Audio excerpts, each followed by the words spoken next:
On Saturday afternoon, she used the online registration form to reserve 5 seats for the Sunday morning service. As their family walked from the car to the front door, their mood was somewhat confused.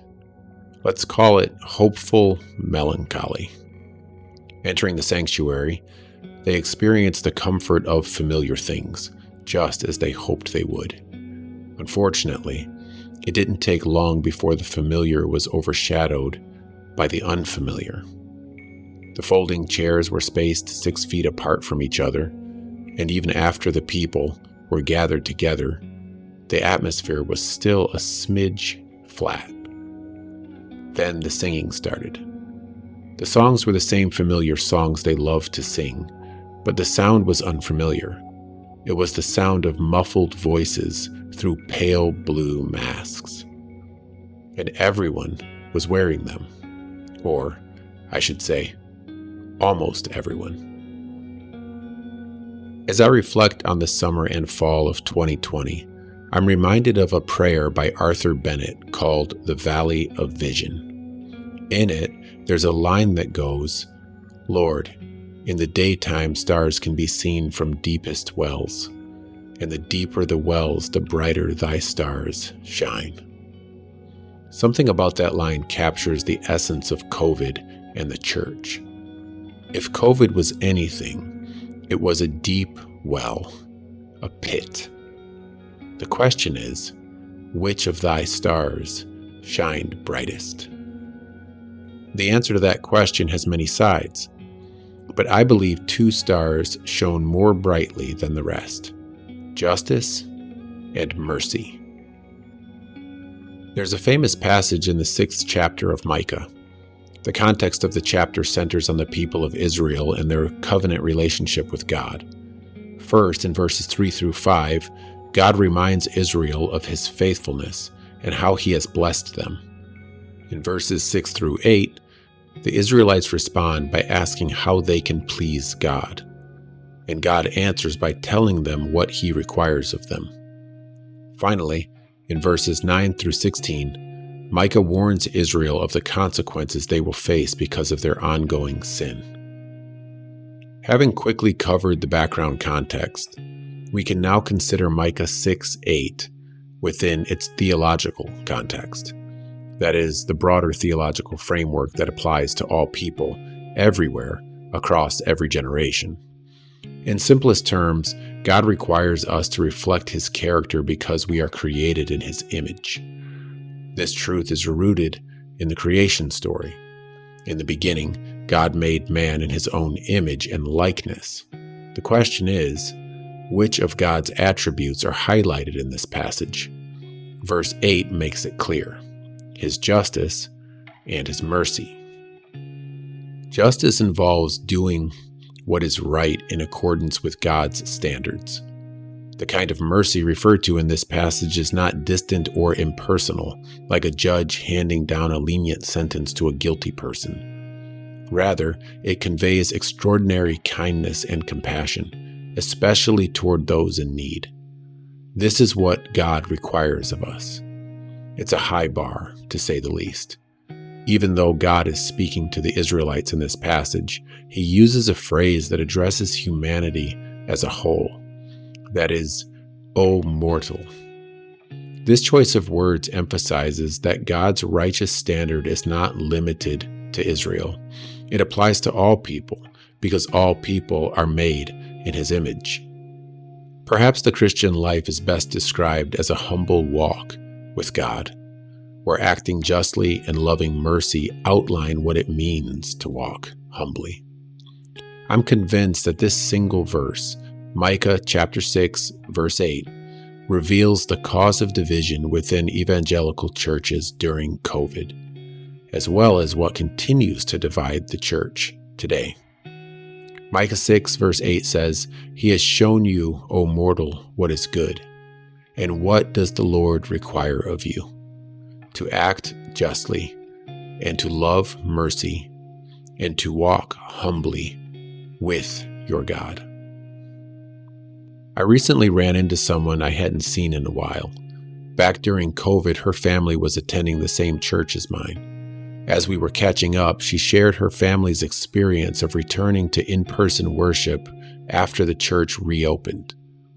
They were among the few who came back without wearing masks. After that service, her husband told her he would never return under those circumstances. He felt like all eyes were fixed on them the entire time. Their family now gathers with a few people in their home on Sunday mornings to read the Bible together. They're what church researchers refer to as the de-churched. But there are two sides to every story. My point in sharing their side isn't to win your sympathy. My point is simply to bring you back to those days to illustrate when and how churches became divided.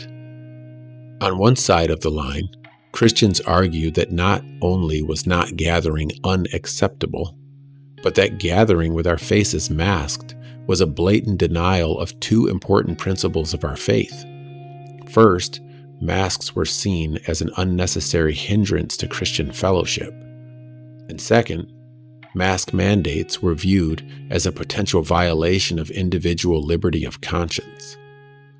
On the other side of the line, Christians argued that not gathering was not only acceptable, but that it was a loving and mature response. In this view, social distancing and masks were seen as practical expressions of self-sacrificial love, particularly for the most vulnerable in the community. They pointed to Jesus' own example of laying down his life as a model for how Christians should act in this time of crisis, prioritizing the health and well-being of others, even if it requires personal sacrifice. From the above summaries, it's clear that some of us started from a place of acting justly, prioritizing biblical principles like individual liberty of conscience and truth, while others started from a place of loving mercy, prioritizing the protection of the vulnerable and showing kindness to those in need. But this analysis is incomplete. I hope you'll agree that I've made an honest effort to steelman each perspective. That is, I've tried to present the strongest version of each argument. Steelmanning can be a helpful practice, particularly whenever there are personal convictions being expressed. To give a complete account of those times, however, we have to acknowledge that other narratives were also up and running.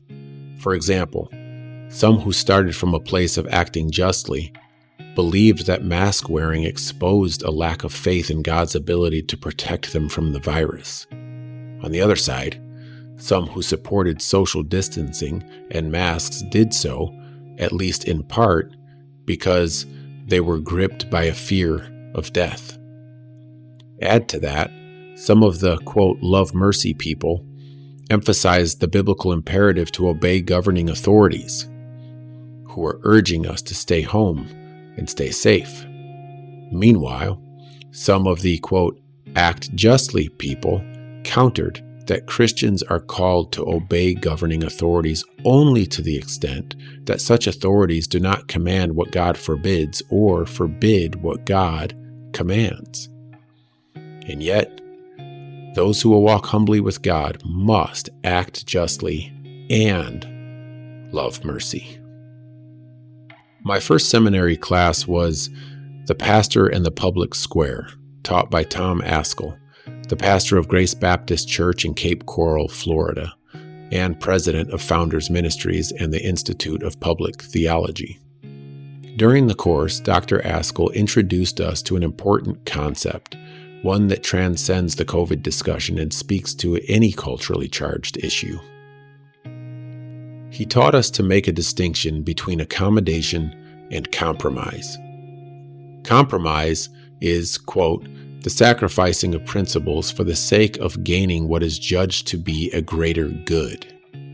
Accommodation is, quote, the willing restriction of the exercise of legitimate Christian liberties for the purpose of seeing redemptive changes in people and circumstances that are governed by the ignorance and misunderstanding that result from man's fallen nature.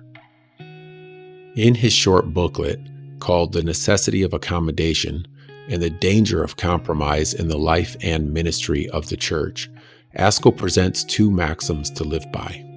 Number one, compromise in spiritual matters is never a legitimate option for Christians. And number two, accommodation in spiritual matters is the ever-present duty of all Christians. If my assessment is correct, that a line between justice and mercy was the dividing line within evangelical churches during COVID, then this same divide continues to explain differing responses from Christians on other hot-button issues. We see it in issues like homosexuality, transgenderism, immigration, homelessness, and divorce and remarriage. While each issue is unique, the underlying source of division between Christians is a fundamental disagreement over how to faithfully apply God's call to justice with His call to mercy.